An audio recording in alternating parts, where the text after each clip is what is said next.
Andito po sa ating studio ngayon, dalawa po sila na mga driver at pahinante ng Big Ortigas Construction Supply. Ang kanila pong reklamo, palagi raw po delayed ang kanilang sweldo at bukod pa dyan, wala sa minimum at overtime ay hindi binabayaran. Magandang umaga po sa inyong lahat. Magandang umaga po. Okay, ang kada araw nyong sweldo ay 400 para sa driver, 300 para sa pahinante. Okay, 7:30 ng umaga kayo nagre-report karamihan sa inyo at umuwi hanggang hating gabi. Walang overtime yan. At kapag may nadidisgrasya, walang insurance. Meron nangyaring ganon, hindi nabayaran. Insurance, kayo nang bahala sa buhay nyo, parang ganon. Sige, kausapin natin ngayon ang kanilang boss sa Big Ortigas Construction Supply Corporation o dili kaya yung dole mamaya. Okay, sige.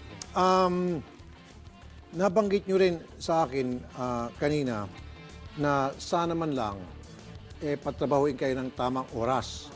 8 oras, 8 hours. O 8 hours sana. Wala naman pala, okay naman sana sa inyo na madagdagan ng konti ang oras basta tama lang pasweldo. Ang masaklap nito, 7:30 ng umaga, tapos hating gabi kayo umuwi, karamihan sa inyo. Boss. Opo. Okay. At meron ng disgrasya, sino ang sabi kanina, may na-disgrasya sa inyo, tapos pinabayaan lang ng kumpanya at hindi pinagamot at wala kayong insurance kasi? Wala Tama? po. Wala po, sir. Wala po kaming, sir, wala po kaming insurance, lahat. Wala. Ilan sa inyo ang driver? Tatlo. Tatlo. Kaya apat, boss. Kayo po yung 400 pesos kada isa.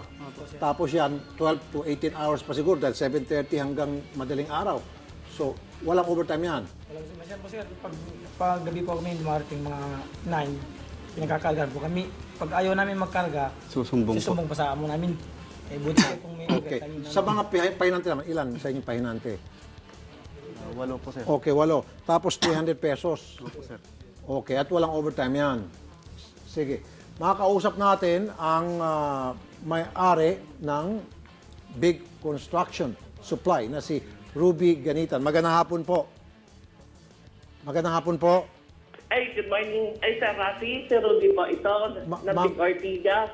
Opo. Ma'am, Hello? opo, ma'am, magandang umaga po. Rafi? Ma'am Ruby, magandang umaga. Okay. Ma'am, Nagulat ako kasi yung tao namin, bigla hindi, pumasok kanina. Yun pala pumunta daw sa tanggapan nyo. opo. Ma'am, pwede ba ituwid na lang natin yung sweldo, gawin na lang po nating legal. Kasi sa ngayon po, illegal ho yung pagpapasweldo nyo, meaning sobrang baba po. So gawin po natin Hindi, sa tama. ang sweldo namin sa kanila, Sir Rafi, ganito. Yung driver na yan, si Ryan Osabal, 450. Libre yung pagkain. Ma'am, At saka libre yung tirahan. Ma'am, I know, So, I know. Pero ang sinasabi tapos po ng yung dole, ano po niya, yung half day nila pag linggo, full day pa rin yung Ma'am. bayad sa kanila. ma'am, yung pagbibigay nyo po ng libre pagkain at saka libre tirahin, hindi ho dapat binabawas yan sa minimum wage kasi yung libre na yan po ay benepisyo o incentive, sabi po ng dole. Dapat, opo. Ganun. Kasi ang ano kasi Hindi ho, sa hindi ho. kanila, Kailangan, ma'am, kailangan yung minimum wage maibigay pa rin.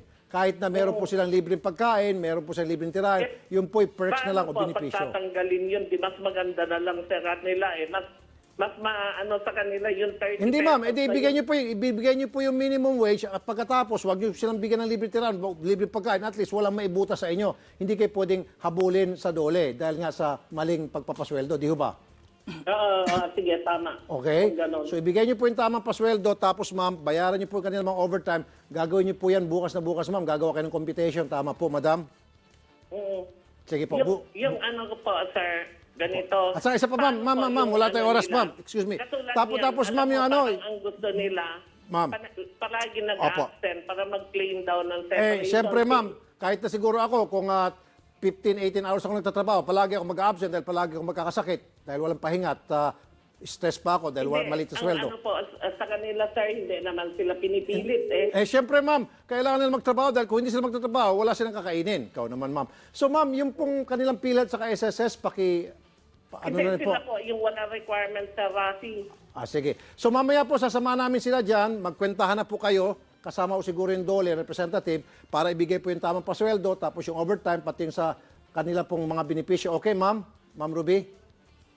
Sige po, sir. Salamat po, Ma'am Ruby. Para pag ano, i-ano Opo. na lang Sige po. natin doon sa tao namin. Ano? Salamat po, Ma'am Ruby. Magandang umaga sige, po. Thank you. Thank Okay. you po. Mga sir, after this, sama namin kayo sa kanya para pag-usapan yung computation nyo sa overtime nyo, saka yung sa tamang pasweldo na dapat hindi na sa below minimum wage, saka yung sa mga benepisyo. Okay? Sige, dito muna kayo.